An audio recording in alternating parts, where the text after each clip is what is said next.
नमस्कार दोस्तों, welcome back to my channel friends. मैं आप सबका अपने चैनल स्टॉक्स फॉर लाइफ पे बहुत स्वागत करता हूं। Welcome to STFL family. So भाई, अब की बार निफ्टी 15,000 पार। जी हां दोस्तों, 15,000 के ऊपर क्लोजिंग देखने को मिल रही है। और सबसे इंपॉर्टेंट चीज़ इधर पे ये है कि निफ्टी दोस्तों इतना बुलिश बना हुआ है। इसके बहुत सारे कारण है दोस्तों। आपने ठीक पकड़ा, बहुत ऐसे वैक्सीन ड्राइव, ऐसे बहुत सारे ऑप्टिमिज्म। लेकिन दोस्तों सही में 5 ऐसे फैक्टर हैं जो आपको जानना बहुत ही आपका हक बनता है। और देखिए दोस्तों, निफ्टी में गिरावट और तेज़ी हमेशा चलती रहती है। लॉन्ग टर्म में निफ्टी हमेशा ऊपर ही जाएगा, ये सबको पता है। बिकॉज जो बियर मार्केट होता है दोस्तों वो टेम्प्रोरी होता है, लॉन्ग टर्म में बुल मार्केट ही होता है। और वैल्यूएशन की बात की जाए तो इक्विटी मार्केट दोस्तों सबसे अच्छा एसेट क्लास है और लॉन्ग टर्म में अच्छा खासा पैसा बनाता है। इधर पर दोस्तों एक बात देखना है कि कौन कौन से फैक्टर्स हैं जो निफ्टी को इतना बुलिश बना दिए हैं और हमें करना क्या है। बिकॉज दोस्तों हमें अपना टेम्परमेंट नहीं खोना है। 12,000 के लेवल से दोस्तों 10,000 के लेवल से मैं आपको बोल रहा हूँ, आप खरीदिए, वैल्यू स्टॉक चेस करिए।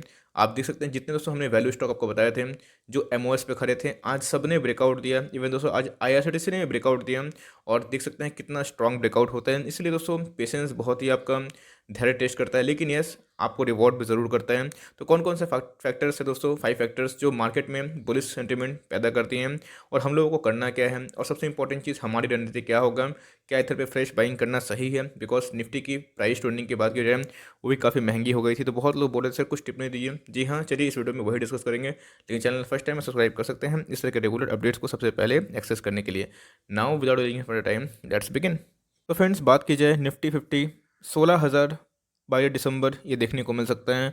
Value and growth top theme in 2021, Naveen Kulkarni of axis securities. दोस्तों बात की जाए ब्रोकर हाउस ने, उन्होंने बहुत ऑप्टिमिज्म का टारगेट दिया है। 16,000 निफ्टी को यहाँ से देख रहे हैं।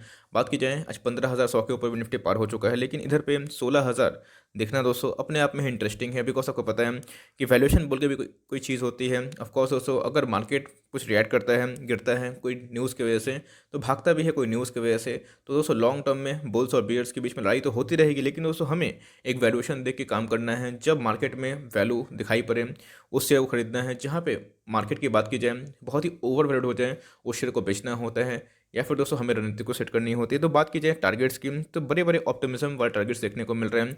और दोस्तों जिस हिसाब से आईएमएफ ने भारत की जीडीपी को प्रोजेक्ट किया था, आपको मैंने पहले ही कवर किया था इन सब न्यूज़ को, कि भारत की जीडीपी दोस्तों 11% से भी ऊपर होने की शंका जताई है। पिछले जो साल हुआ उसको दोस्तों छोड़ के अपकमिंग एक साल में क्या हो सकता है, तो 11.5%। लेकिन हमारे जो आरबीआई गवर्नर है शक्तिकांत दास ने, उन्होंने बोला था कि 10.5% का जीडीपी बढ़त हो सकता है जो आने वाले फाइनेंशियल 2021 और 22 में। तो ये अपने आप में दोस्तों एक ऊर्जा भरता है, मीन्स एक पावर देता है कि चलो आने वाले टाइम में एक रिकवरी सही होगी। तो फटाफट दोस्तों 5 वो कारण हैं उसको पढ़ते हैं और उसके बाद क्या रणनीति होगी और मैं क्या करने वाला हूँ इस तेज वाली मार्केट में। क्या मैं निवेश करूँगा या फिर निवेश निकाल लूँगा?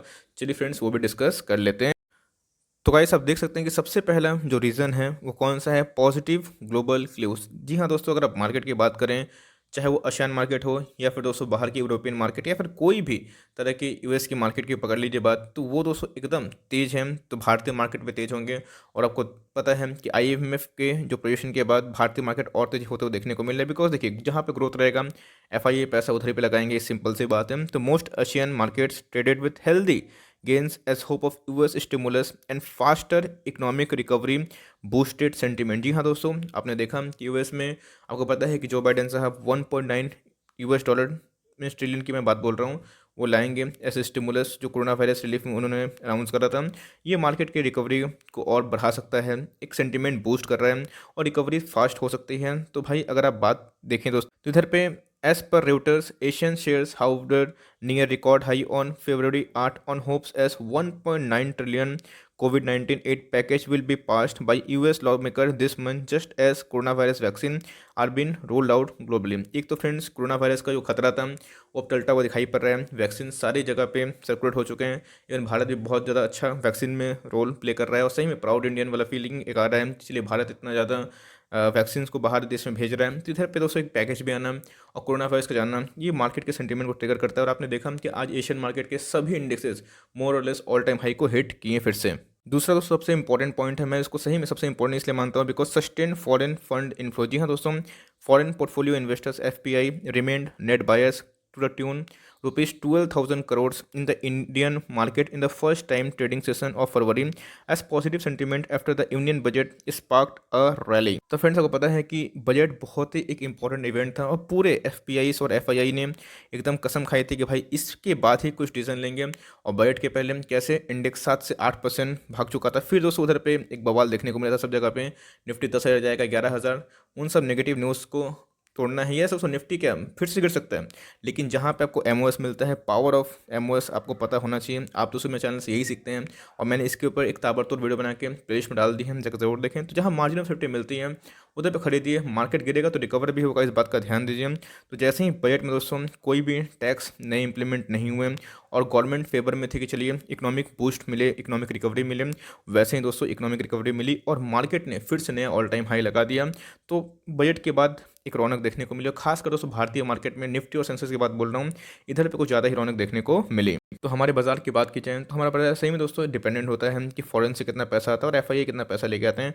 कभी कभी अच्छा भी है, कभी कभी बहुत ख़राब भी है, क्योंकि दोस्तों अगर बहुत ह्यूज नंबर पे एफआईआई कभी बिकवाली कर देते हैं तो मार्केट गिरता है, लेकिन घबराना नहीं है, आपके पास पैसे रेडी होने चाहिए। बिकॉज अगर जिस रफ्तार से पैसा निकालते हैं एफआईआई, उसकी दुगनी रफ्तार से दोस्तों एफआईआई पैसा डालते भी हैं, इस बात का आपको ध्यान रहना चाहिए। तीसरा दोस्तों, इसके बिना निफ्टी में तेजी कहीं पॉसिबल नहीं है अगर बैंकिंग के स्टॉक्स नहीं भागे। दोस्तों आपको बताया कि बैंकिंग और फाइनेंशियल्स की बात की जाए 35% का वेटेज देखने को मिला।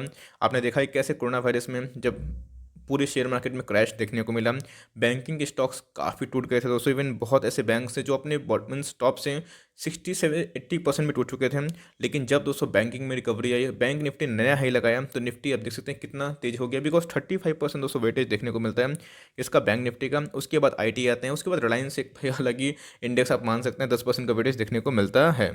तो निफ्टी में रिकवरी आना मतलब बैंक निफ्टी में रिकवरी आना इंपॉर्टेंट है। और अब देख सकते हैं कि बैंकिंग के सारे स्टॉक्स एकदम फायर हैं, और जिसमें दोस्तों जो टॉप बैंक्स हैं, ICICI bank, HDFC bank, axis bank, Mahindra and Mahindra bank, जो दोस्तों means Mahindra and Mahindra auto sector की मैं बात बोल रहा हूँ, कोटक महिंद्रा बैंक होता है। तो एनीवेज ये सब ऑटो सेक्टर की बात की जाए तो वो भी बहुत ऑल टाइम हाई दिखाई पड़ रहे हैं, और ऑटो सेक्टर में बहुत जान देखने को मिल रही है स्क्रैपेज पॉलिसी को लेकर। दोस्तों जल्दी ही मैं स्क्रैपेज पॉलिसी को डिस्कवर करूँगा, मैं इसको अपना रिसर्च कर रहा हूँ कि कौन कौन से पॉलिसी में सीधा ऑटो सेक्टर को बेनिफिट हो सकता है। तो मोर और लेस बैंकिंग शेयर्स में रिकवरी आई तो भाई पूरे निफ्टी में रिकवरी आई, और इसी की वजह से सारे दोस्तों मार्केट में एक रौनक देखने को मिल रही है। और जब से एक बजट में दोस्तों अनाउंस हुआ है कि बैड बैंक का निर्माण किया जाएगा, ईआरसी बनाई जाएगी, तब से फ्रेंड्स आप देख सकते हैं कितना जो इनमें एनपीए की समस्या है उन बैंक में बहुत रही है, और खासकर सारे पीएसयू दोस्तों हमें अच्छे खासे देखने को मिल रहे हैं। चौथे नंबर पॉइंट की बात की जाए तो ऑप्टिमिज्म ओवर इकोनॉमिक रिकवरी। जी हाँ दोस्तों, जैसे मैंने बताया कि मार्केट को पूरा अंदाजा हो चुका है कि अब इकोनॉमिक रिकवरी हो जाएगी, और जिस हिसाब से दोस्तों ये कोई स्पेकुलेशन नहीं है, आप देख रहे हैं कि डेटा आ रहे हैं, सारे जो कंपनीज़ हैं अच्छा खासा अपना रिजल्ट पेश कर रहे हैं। बहुत ऐसी कंपनी दोस्तों जो लार्ज कैप है उसने अपने ऑल टाइम हाई सेल्स भी पोस्ट किए हैं और प्रॉफिट भी पोस्ट किए हैं। तो इसका मतलब कि हमें रिकवरी दोस्तों देखने को मिल रही है, और रिकवरी मिलेगी तो भाई फंडामेंटल उसको शेयर करने की जरूर कोशिश करेगा।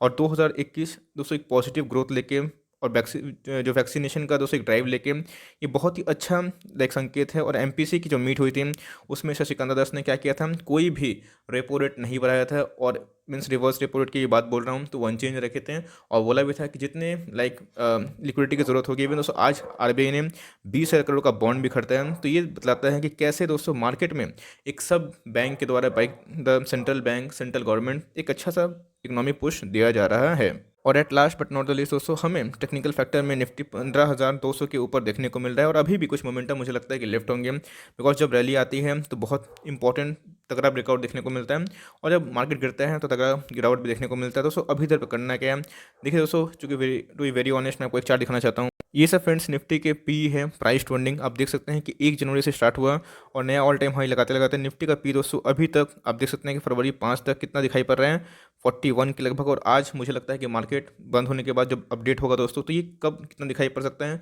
मे बी 42 के ऊपर भी दिखाई पड़ सकता है। तो मेरे हिसाब से दोस्तों निफ्टी अभी चरम सीमा पे है ऑल टाइम हाई के। तो अगर दोस्तों आपको जहाँ पर एमओएस नहीं मिलती है, मार्जिन ऑफ सेफ्टी, उधर पर निवेश करना सही नहीं है। ऑल टाइम हाई स्टॉक को या फिर ऑल टाइम हाई इंडेक्स पे पोर्टफोलियो बना के फ़ायदा तो नहीं होता है, लेकिन शॉर्ट टर्म के लिए फ़ायदा नहीं होता है, लॉन्ग टर्म में दोस्तों हमेशा फ़ायदा बनाते हैं। अब मुझे पता है कि बहुत ऐसे लोग हैं जो मार्केट क्रैश में फ़ायदा नहीं उठा पाए, वो अफसोस करते हैं, लेकिन दोस्तों मैं आपसे पूछना चाहता हूँ, क्या कोई भी बड़ा निवेशक जो 2021 में जन्मा है, क्या आने वाले टाइम में मिलियनेयर नहीं बन सकता या बिलियनेयर नहीं बन सकता? ऑफकोर्स बन सकता है। 2021-22 से भी कोई निवेश करके 2030, 35, 40 तक भी एक मिलियनियर बन सकते हैं, लेकिन आपको टाइम देना पड़ेगा, शॉर्ट टर्म में उछल कूद होगा। इसलिए दोस्तों अगर आप निवेश करते भी है ऑल टाइम हाई पे, जो कि एडवाइजेबल नहीं है, करते भी हैं, तो याद रखिएगा 2 फैक्टर। सबसे पहला स्टॉक स्पेसिफिक अप्रोच। मान के चलिए कि कोई ऐसा स्टॉक्स है जैसे एशियन पेंट हो गए, HUL हो गए, अपने ऑल टाइम हाई से 15-20% गिरा हुआ है, MOS के लेवल पे खड़ा है, जहाँ पे गिरावट की संभावना बहुत ही कम है और अपसाइड बहुत ही ह्यूज है, उन सब पे चाहे तो निवेश कर सकते हैं। दूसरा दोस्तों, बल्क निवेश मत करिएगा, अपने हाथ में लिक्विडिटी रखिएगा। बिकॉज देखिए अभी चारों तरफ से अच्छी न्यूज़ ही आ रही है, कुछ दिन पहले चारों तरफ से नेगेटिव न्यूज़ ही आ रही है। तो भाई इस तरह का मंजर था, लेकिन आप देख सकते हैं कि न्यूज़ का सिलसिला चलेगा, कभी बियर्स हावी तो कभी बुल्स हावी। लेकिन दोस्तों आपके पास पैसे खत्म नहीं होने चाहिए कि बुरे वक्त में लाइक स्टॉक खरीदने के लिए। बिकॉज जिस दिन आपका पैसा खत्म हो गया उस दिन वो कहानी खत्म, आपके पास दूसरा कोई ऑप्शन नहीं रहेगा। आप चाहे तो वेट एंड वॉच कर सकते हैं, या तो अगर पोजीशन लेते भी हैं तो अपना स्ट्रिक्ट ऐसे लिए काम करिएगा। ऐसे मैं उन किन के लिए बोल रहा हूँ, जिनके पास ज़्यादा समय नहीं है, जो शॉर्ट टर्म के लिए मार्केट में आए हैं। लॉन्ग टर्म वाले अपना SIP को कंटिन्यू रखें, लेकिन बल्क निवेश से बचें। और बल्क करते भी हैं तो जहाँ पे आपको MOS मिलती है, मार्जिन ऑफ सेफ्टी, जो मैंने आपको सिखाया है, उधर पे निवेश कर सकते हैं। इससे क्या हो सकता है, आपका पोर्टफोलियो हेज भी हो जाएगा, आपके पास लिक्विडिटी भी रहेगी, और आप जब निफ्टी ऑल टाइम हाई था उधर पर निवेश करने से बच भी जाएंगे। बिकॉज 15,000 रुपये अगर आप पोर्टफोलियो का गठन करते हैं तो आपको प्रॉफिट मारने के लिए 20% कम से कम निफ्टी को 18,000 जाना पड़ेगा, तो ही आप 20% प्रॉफिट में आते हैं मोरलेस। तो इस बात का ध्यान रखिएगा। अगर आप टाइम देंगे तो ऑफकोर्स वो 18,000 क्या 20,000 भी जाएगा, लेकिन दोस्तों ऑल टाइम हाई पे पूरा पैसा मत लगाइएगा, अपना पैसा कुछ बचा के रखिएगा। जो मार्केट में कभी डिप आए, जो कि आता ही है दोस्तों, कहीं प्रॉफिट बुकिंग हो जाए। कभी निफ्टी ऐसे बीच में गिरा था कोई न्यूज़ की वजह से, फालतू का ही गिर रहा था कि भाई कुछ ना कुछ बजट में आ जाएगा, तो उन सब न्यूज़ के इवेंट की वजह से आप देख सकते हैं। और US मार्केट को ट्रैक करिए, उनके जैसा कैसे हो सकती है। सो फॉर टाइमिंग यही छोटी सी अपडेट थी। और शॉर्ट टर्म वाले हैं जो दोस्तों, मैंने भी कुछ कुछ प्रॉफिट बुकिंग किया, आप सबको बताते रहता हूँ कि मैंने कहाँ प्रॉफिट बुकिंग किया था। तो आई होप कि अगर आपका पोर्टफोलियो अच्छा हो रहा है, लॉन्ग टर्म को छूने की जरूरत नहीं है, शॉर्ट टर्म में कुछ अच्छा मुनाफा हो रहा है तो उसको बुक करते चलें टाइम टू टाइम, और उधर पे वेट ना करें। और करते भी है तो उधर से कैश इन हैंड अपने हाथ में रख सकते हैं। यही छोटी सी अपडेट थी दोस्तों कि मार्केट क्यों कर रहा है, मीन्स क्यों भाग रहा है, माफ़ करिएगा, और कौन कौन से कारण से और क्या हमारी रणनीति होनी चाहिए। आई होप ये वीडियो आपके लिए हेल्पफुल है। अच्छी लगी तो एक लाइक कर देगा, चैनल फर्स्ट टाइम तो याद से सब्सक्राइब करना भूलें ना। फर्दर कोई डाउट है उसको ड्रॉप कर सकते हैं, कोई स्टॉक का रिव्यू चाहिए उसका नाम भी ड्रॉप करिएगा।